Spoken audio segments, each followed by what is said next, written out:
Valve's Portal series has been a fan favorite ever since the original release in 2007.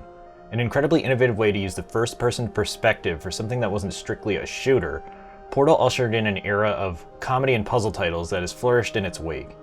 Incredible games such as The Talos Principle, Cube, and The Turing Test have all attempted to mimic Portal and stumbled upon ideas that make them wholly unique and engaging. Then there are the mods.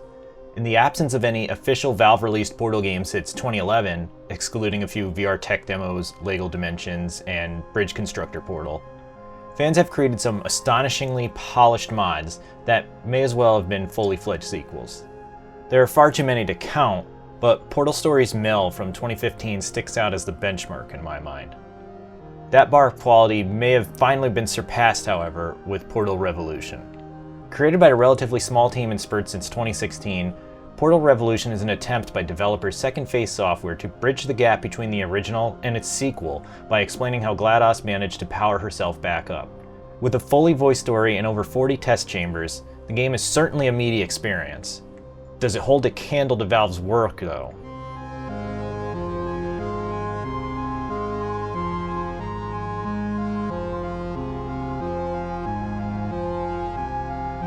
Set between the events of Portal and Portal 2, Portal Revolution puts players in the role of an unnamed test subject who is awoken by a personality sphere named Sterling. Sterling explains that Aperture Science has fallen into disrepair following the events of one horrible test subject that destroyed the master computer, and he would like for you to help him restore the company to its former glory. To do so, you'll need to traverse the ruins of Aperture and perform some tests. Because of course you would. The plot may not be on the same level as Portal 2, but it's impressive how much Second Phase Software was able to work within the constraints of existing canon.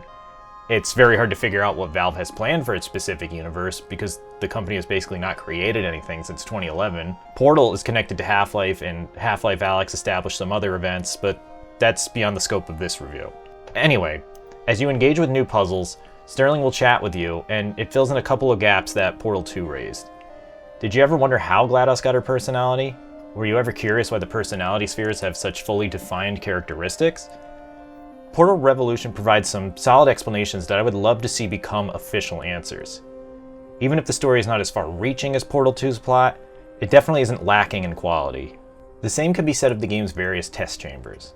Despite Portal 2 basically exhausting everything that was possible with just 2 portals and gels, Portal Revolution finds creative new ways to explore the portal gun and its ability to displace objects. You will absolutely repeat some of the same ideas from the Valve classics, but it's not long before mechanics get introduced that will require you to carefully think about when and where you're placing portals. Strangely, you go about half the game before getting access to the orange portal, but the introductory areas are also the most challenging parts of the experience.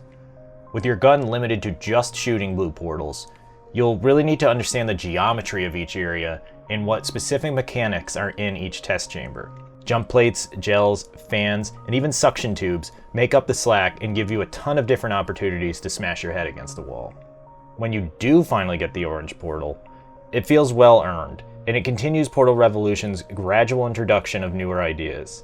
I was surprised that the light bridges didn't get much play, but then even the turrets aren't overused. Revolution instead puts a big emphasis on its new mechanics, the first of which is laser displacement cubes.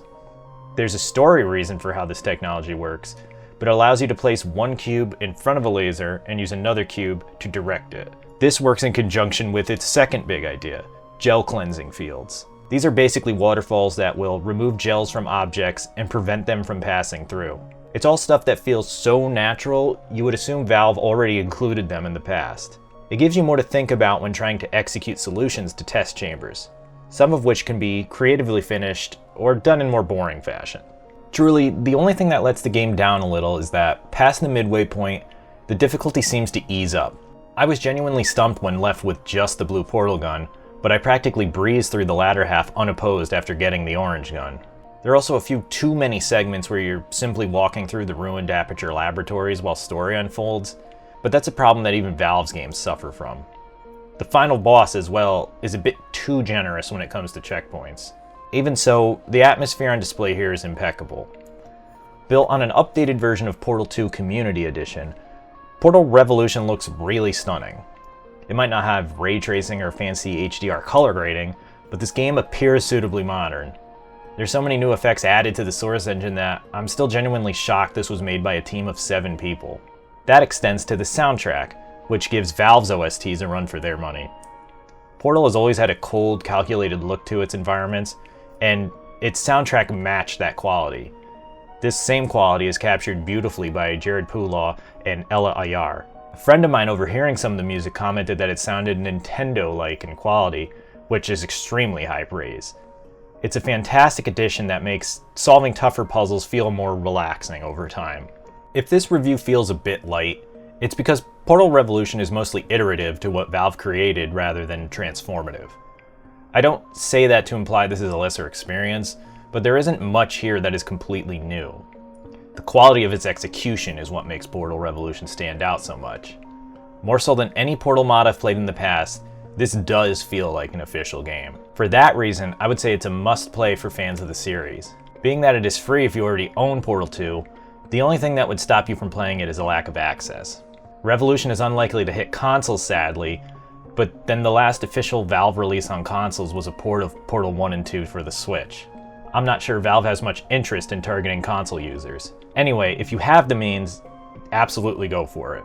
Whatever the future holds for Second Phase software, I'm sure it's bound to be just as polished as Portal Revolution. This incredible mod will likely become the new benchmark for which fan campaigns are measured against. I suppose if Valve won't do it, it will be up to the fans to continue Portal's legacy.